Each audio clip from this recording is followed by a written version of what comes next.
సభ్యులు హరీష్ బాబు గారు మాట్లాడుతూ పల్లవి విల్లా హౌసింగ్ సొసైటీకి సంబంధించిన అంశాన్ని సభ దృష్టికి తీసుకొచ్చారు. రోడ్ వైడనింగ్కి సంబంధించి ఆల్టర్నేటివ్ ల్యాండ్ ఒక పక్షాన డిఫెన్స్ ల్యాండ్ ఉంది, ఇంకో పక్షాన లేక్ ఇంకో పక్షాన ఉంది. సో అలైన్మెంట్కి సంబంధించి ఆలోచన చేయమని కోరారు.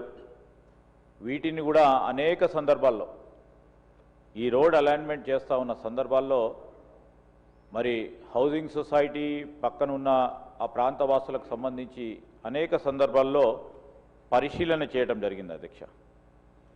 సో అయినప్పటికీ అది వీళ్ళు సంకల్పన కాలేదు.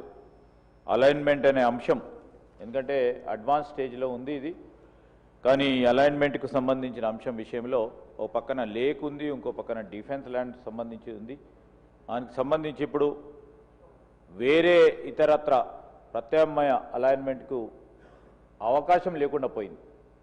సో రీఅలైన్మెంట్ అనేది పాసిబుల్ లేదని గౌరవ సభ్యుల దృష్టికి తీసుకొస్తా ఉన్నాం.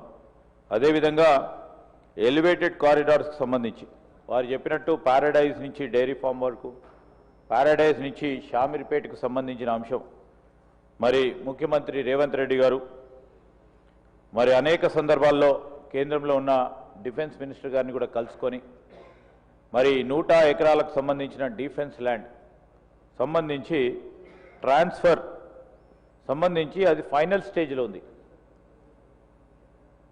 ఈరోజు హెచ్ఎండిఏ ద్వారా చేపట్టే ఈ కార్యక్రమం షామీర్పేట్ ప్యారడైజ్ది మరి అతి తొందరలో కూడా పనులు చేపట్టే కార్యాచరణ తీసుకుంటామని మీ ద్వారా గౌరవ సభ్యుల దృష్టికి తీసుకొస్తా ఉన్నాం అధ్యక్ష.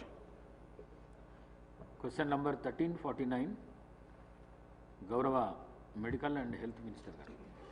Speaker sir,